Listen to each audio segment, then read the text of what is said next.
পচা শামুক, হয়তো পাও এরকম কাটবে যে একদিন দেখা যাবে পাই থাকবে না। তো যেটা বুঝাইতেছিলাম যে লজ্জা তো হইতো, যুবক তোমাদের 24 ঘন্টা যিনি অগণিত নেয়ামত দিতেছে, কিসের থেকে জানি বললাম, 24 ঘন্টা আল্লাহ নেয়ামত দিতেছে। একটু তো লজ্জা হওয়া উচিত ছিল যে আমি আল্লাহর বিরুদ্ধে চলি, তো চলি কি করে? অথচ তুমি নেতার জন্য আমাকে ধরতে চাইতেছ, অথচ তোমারে যে হাটটা ঘাটটা আল্লাহ বানাইলো, চলমান রাখলো, সুস্থ রাখলো, সুঠামত্ব দিল, তোমার ভিতরে আকর্ষণ দিল, ওই আল্লাহর জন্য তো আজ পর্যন্ত কাউরে ধরল না। দুনিয়ার সামান্য একটা পদের জন্য তুমি একটা সেলফি তুলবা, একটু তোমাকে একটু নৈকট কাছে টানবে, দুনিয়ার কিছু ফায়দা হবে, ঠিক না? হ্যাঁ, এই তো, এছাড়া আর কিছু নাকি? না কবরে যাবে নেতা, না যে প্রশ্ন উত্তর দিয়ে আসবে, না চিঠি লিখে দিব আমগো লোক। 15 বছর তো এরকমই দেখতেছিলাম বাপভঙ্গি, মনে হয় কবরে কইলেও চলবো। মাঝে মাঝে ভাবতাম যে বইলেই দিই না, 15 বছর তো এরকমই ভাবচাপ ছিল যে ওনাদের চিঠি লেখা দিলে মনে হয় মন কেমনে কিরম মাইনা নিত, যে এটা দলীয় লোক, একদম যে কোনো বাপ চক্করই তো এরকম ছিল, ঠিক না? আপনাদের মিডিয়ার মাধ্যমে বলতেছে, পায়ে ধরে হাত দিয়ে বলতেছে, যারা করতে চাইতেছেন করেন না, একটু সংযত হন, একটু সংযত থাকেন, সময় আসতে দেন, তারপরে করেন। এখন থেকে করলে এখনো কিন্তু ঘাস শুকায় নাই। হাজার হাজার ছাত্রের জান যাওয়া আর রক্ত এখনো কিন্তু বাংলার জমিনের এই ঘাস শুকায় নাই। 10 বছরে শুকাইবে কিনা আমি জানি না। ছাত্রদের এই দুরবস্থার ঘা, রক্ত দেওয়া ঘা, এই নতুন স্বাধীনতা আপনাদেরকে দেওয়ার ঘা, এটা শুকাইতে অনেক দিন লাগবে। কিন্তু এর মধ্যে যদি কিছু হয়ে গেল আর ছাত্রদের চোখে পড়া গেলেন, তাহলে হতে পারে 9-তে 6 হয়ে যেতে পারে, আবার 6-তে 9 হয়ে যেতে পারে। আমি পায়ে হাত দিয়ে বলতেছি, একটু সংযত হন, রাগ হবেন না কেউ। আমি আপনাদের হিতাকাঙ্ক্ষী, দুশ্মন মনে করেন না, হিতাকাঙ্ক্ষী মনে করেন। আমরা দেখতেছি তো, দেখতে দেখতে আজকে এটা বলতে বাধ্য হইলাম, নাইলে বাধ্য হতাম না, যে ঘা কিন্তু এখনো বাংলাদেশে শুকায়া যায় নাই। ছাত্রদের দিলের ব্যথা এখনো মুছা যায় না, জনতার দিলের ব্যথা এখনো মুছা যায় নাই, মুছা যায় নাই। এরকম ভুল করা ঠিক হয় না। অপেক্ষা করতেছে। হাদিসে আছে জমিন প্রতিদিন বলে, সমুদ্র বলে, ফেরেশতা বলে আল্লাহ অনুমতি দেন না, ধ্বংস করে দিই। আল্লাহ বলে ইনকানা আবদুকুম বাশানুকুম বি, বান্দা তোমাদের হলে যা যা মনে চায় করো। ইনকানা আবদি, যদি বান্দা আমার হয়, খবরদার যদি চোখ উঠায় দেখো, খবরদার যদি চোখ উঠায় দেখো। আমি অপেক্ষায় আছি। ইন আতানি লাইলান কাবিলতু, ইন আতানি নাহারান কাবিলতু। রাত্রে ডাকলে আমি বুকে জড়ায় নিব, দিনে ডাকলে আমি বুকে জড়ায় নিব। ওমান আযমু মিন্নি জুহদান ওয়া কারামা, আমার চেয়ে বড় দাতা তো কেউ নাই। কসম খোদা, সবাইকে আল্লাহ থ্রেড দেয়, খবরদার যদি আমার বান্দার দিকে চোখ উঠায় দেখবে, আমি অপেক্ষায় আছি। এই জন্য 5 বার ডাকেন, কিচ্ছু বলে না। এই জন্য আমি বলতেছি মসজিদটা ভরা দেন 5 ওয়াক্ত। মুসলমান সময়ও হাতে নাই, দুরবস্থা আমাদের। এই জন্য আজকে 60টা মুসলিম দেশ, 250 কোটি মুসলমান, 60টা দেশের ভিতরে 4টা দেশ এরকম ধনী যে এদের চেয়ে দুনিয়ার কোনো বড় টাকা নাই নাই নাই নাই নাই। কুয়েতের টাকার উপরে দুনিয়ার কোনো বড় টাকা নেই, বাহরাইনের টাকার উপরে বড় টাকা নাই, ওমানের টাকার উপরে বড় টাকা দুনিয়াতে নাই, ব্রুনাইয়ের টাকার চেয়ে বড় কোনো টাকা দুনিয়াতে নেই। তারপরেও 1 বছর 2 মাস, আজকে 11 দিন অতিবাহিত হইতে চলল, ফিলিস্তিন আর 1.5 লক্ষর উপরে লোক মারা গেল। প্রতিদিন মরতেছে, একদিন এরকম যায় না যে 2-4 ডজন না মরে। কিন্তু 250 কোটি মুসলমান, 60টা দেশ, সবচেয়ে বড় টাকার অধিকারী হওয়া সত্ত্বেও ছোট একটা দেশ ইসরায়েল, মাত্র 30 লক্ষ জনসংখ্যা, একটা ছোট নিন্দা প্রস্তাব পাশ করাইতে পারে নাই। এই 60 দেশের কর্ণধার ওরা পারে, খালি আমাগর লোকে প্রত্যেকে পারে, তার দেশের জনগণের লোকে পারে। খালি কেমনে জনগণরে সাইজ করতে হয় এটা শিখছে ওরা। আর ওইখানে দুনিয়ার সবচেয়ে পিওর গিলয়া যায়, একটা ছোট নিন্দা প্রস্তাব পাশ করাইতে পারে না, উল্টা যত গিয়ের ড্রাম আছে সব অগপায়ে মালিশ করেছে। বলতে তো মনে চায়। এই দুরবস্থা, এই জন্য আল্লাহর ঘর খালি, 2 বেলা তওবাও করি না। বলবেন আল্লাহর ঘর?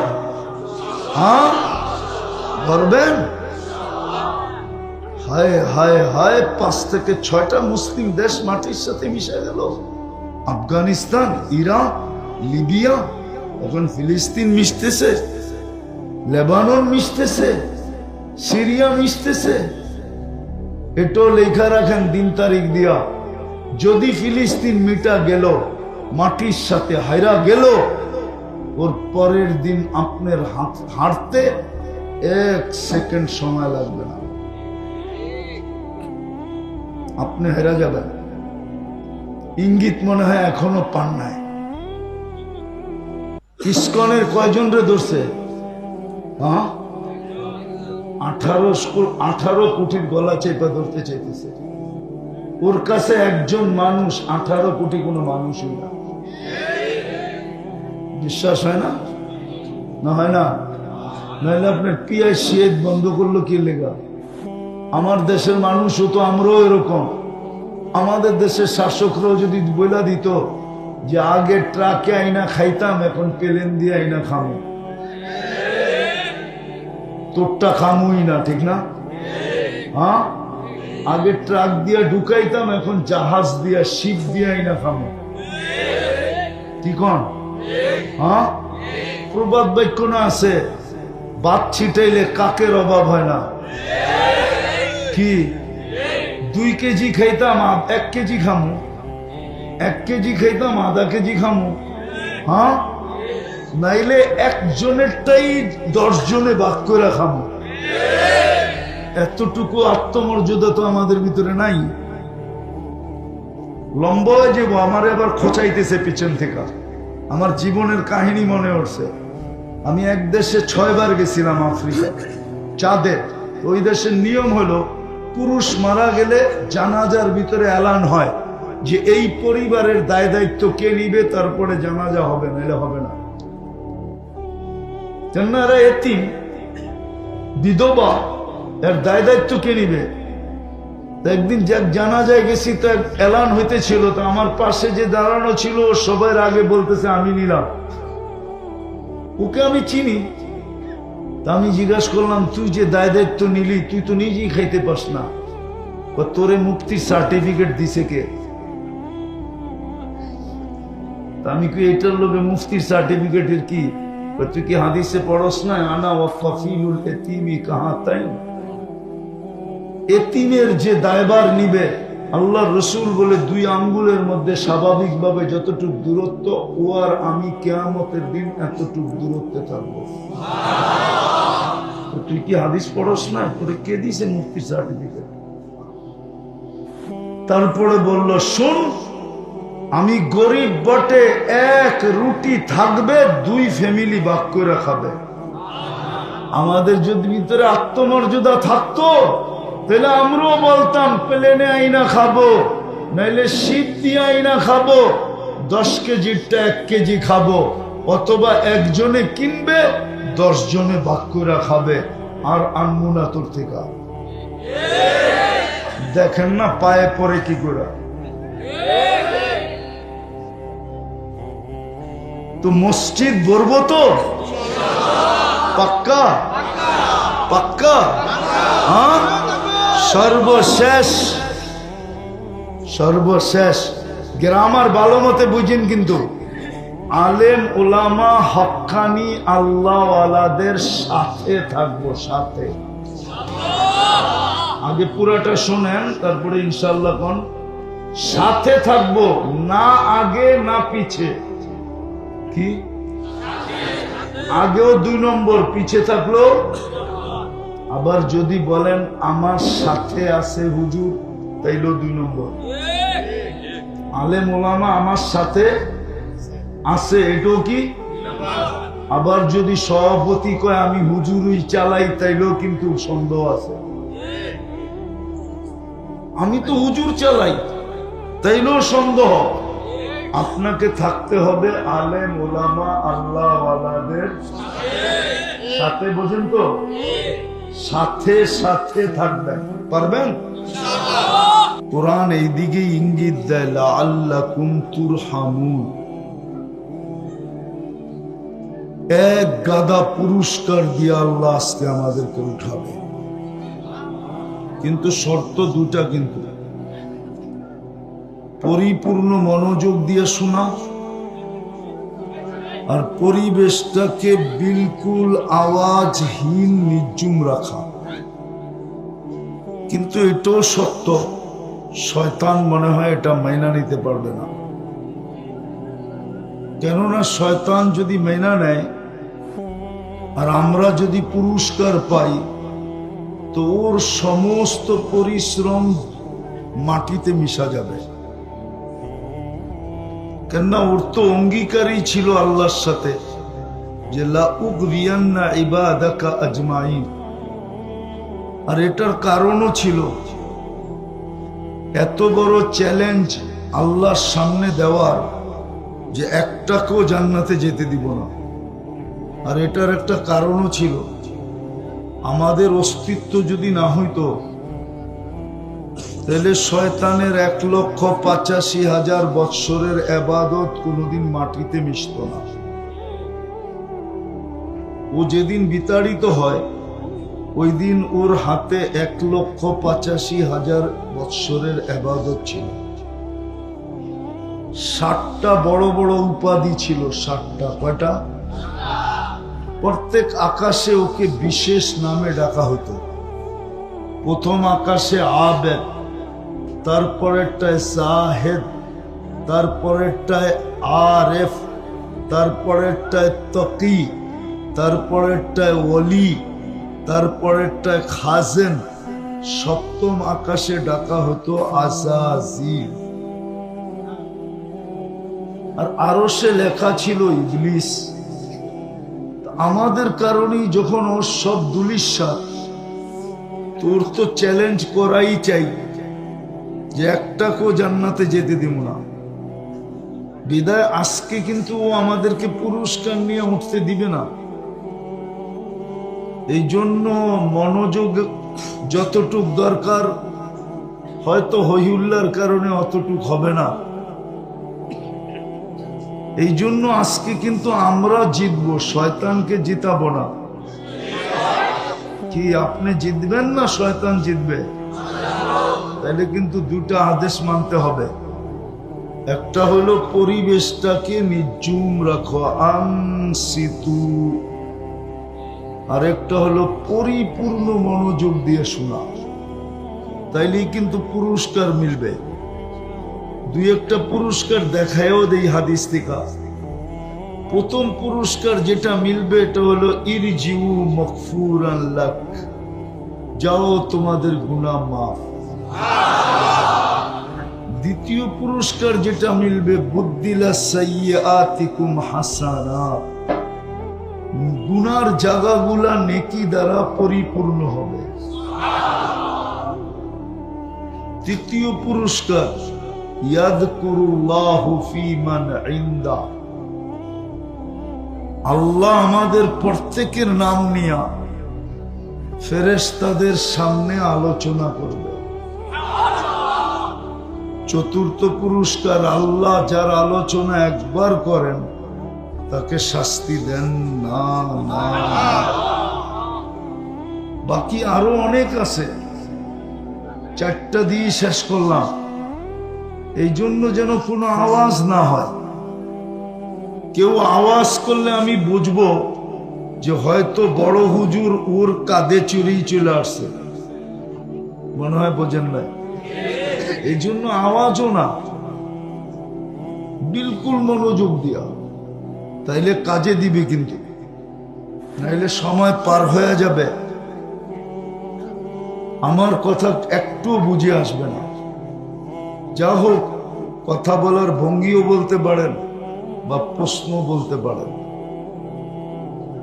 আমাদের চিন্তা করা উচিত, আর এই কারণেই উচিত যে আমরা এখানে আছি বটে, কিন্তু এক সময় ছিলাম না, আবার অচিরেই আসবে আমরা থাকবো না। যার কাছ থেকে আসছি তার কাছেই চলে যাব। আর যদি নিজেকে গুছায়া না নিয়ে যেতে পারলাম, প্রস্তুতি নিয়ে না যেতে পারলাম, প্রস্তুতি নিতে পারলাম না, প্রস্তুতিহীন যদি চলে গেলাম, তাইলে কিন্তু লাতুসআলুন্না আনিন নাঈম, প্রত্যেকটা নেয়ামতের হিসাব দিতে হবে। চাই সেটা ক্ষুদ্র হোক, জাররা সমান হোক, জাররা সমান। ওমান ইয়ামাল মিসকালা যাররা খায়রান ইয়ারা ওয়া শাররান ইয়ারা, জাররা হিসাব দিতে হবে। আর হিসাব স্বয়ং আল্লাহ নিবে, অন্য কেউ না। আবার মিলায়া দিবে না আল্লাহ, আমাকেই মিলায়া দিতে হবে। কাফা বিনাফসিকা আল-ইয়াওমা আলাইকা হাসিবা, আল্লাহ বলে ম্যানেজারকে ডাকতে দিব না, তোমারটা তোমাকে মিলায়া দিতে হবে। আর আপনি ম্যানেজারকে পাবেন কোথায়? ম্যানেজারই তো ব্যস্ত থাকবে নিজেকে নিয়ে, আপনাকে সময় কোত্থেকে দিবে? কোরআন তো এটাই বলে লিকুল্লি ইমরিইম মিনহুম শানুন ইউগনি, প্রত্যেক ব্যক্তি নিজেকে নিয়ে ব্যস্ত থাকবে। আপনি কোত্থেকে ম্যানেজার খুঁজে পাবেন? হাদিস তো এটা বলে যে প্রত্যেক নবী পর্যন্ত নফসি নফসি বলতে থাকবে, একজন ছাড়া। তো আপনি পীরে খুঁজে কই পেবেন? পীর সাহেবরে খুঁজা পাইবেন? পাইবেন নাকি? হ্যাঁ হ্যাঁ, যারে মানতে যায় জান দিতেছেন ওনারে খুঁজা কই পাইবেন? আচ্ছা না, এখন একটু আগেই তো শুনতেছিলাম হুজুর খুব কইতেছিল, ঠিক না? কি বলেন? এক ব্যক্তির পিছে দৌড়াইতেছেন জান্নাত পাওয়ার জন্য, ওনারে কিয়ামতের দিন কই খুঁজে পাইবেন? উনি তো ওনারে লই পেরেশান থাকবো, আপনারে সময় দিব কোত্থেকে? যাক, কারো আলোচনা করা আমার উদ্দেশ্য না, আমার উদ্দেশ্য হলো বুঝানো। বোঝেন, কাজে দিবে। আল্লাহ বিবেকের বিবেক দিছে, এটা পর্দা খোলেন, নাহলে বড় বিপদে পড়বেন। তো যেটা বলতেছিলাম, নিজের হিসাব নিজের মিলায়া দিতে হবে। ওই দিন মুরিদ পীরকে খুঁজা পাবে না, পীর মুরিদরে খুঁজা বের করবে না। সত্য এটাই, সত্য এটাই, নিজের হিসাব নিজের মিলাইয়া দিতে হবে। এই জন্য আসল কথায় আসেন, ডেলি আল্লাহর নেয়ামত কতটুকু ভোগ করি বলেন তো? কতটুকু ভোগ করি? অসংখ্য। হ্যাঁ বলেন, সংখ্যা গইনা বলেন যে কতবার আল্লাহ বলি। এখানে কেউ আছে 200 বার আল্লাহ বলে? আপনি স্বীকার করতেছেন আল্লাহর নেয়ামত নিতেছি, ডেলি ভোগ করতেছি কতটি? অসংখ্য। যুবক, একটু ভাবো, তুমি আল্লাহর নেয়ামত ডেলি ভোগ করো কতটি? ডেলি আল্লাহ বলো কয়বার? কালকে প্রশ্ন উত্তর কি, প্রশ্নের উত্তর দিব কি করে? হিসাব মিলাবো কি করে? হিসাব কি করে মিলাবো? মিলায় তো দিতে হবে, মিলানো ছাড়া তো কাউকে ছাড়বে না।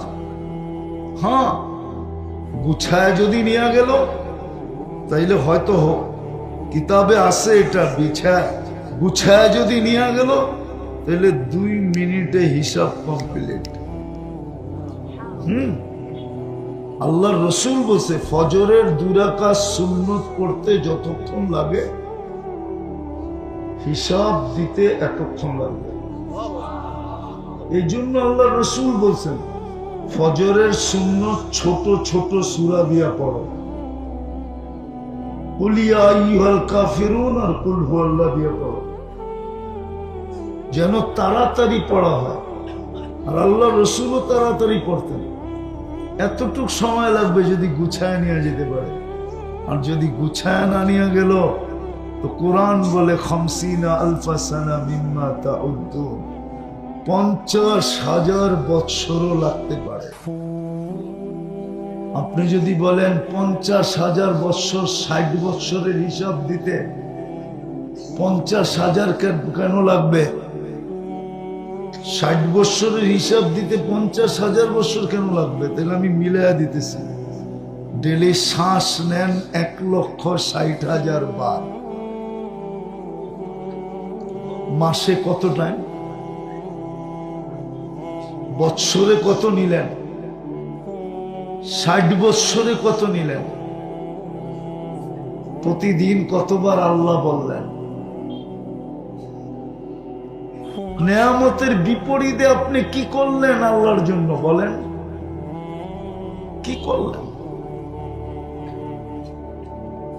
কি করলাম আল্লাহর জন্য একটু ভাবেন। 60 শ্বাসেই তো নেই ডেলি 1,60,000 বার। এটা কি নেয়ামত না? আরেক দিক দিয়ে দেখাই নেয়ামত কিনা। যদি আল্লাহ 1 পয়সা বিল ধরতেন তাহলে ডেলি 1600 টাকা দিতে হইতো। আপনি যে 1600 টাকা ডেলি দেন না, এটা কি নেয়ামত না? এটা কি দয়া না? এটা কি মায়া না? সত্য তো? কুরবান হলো তো?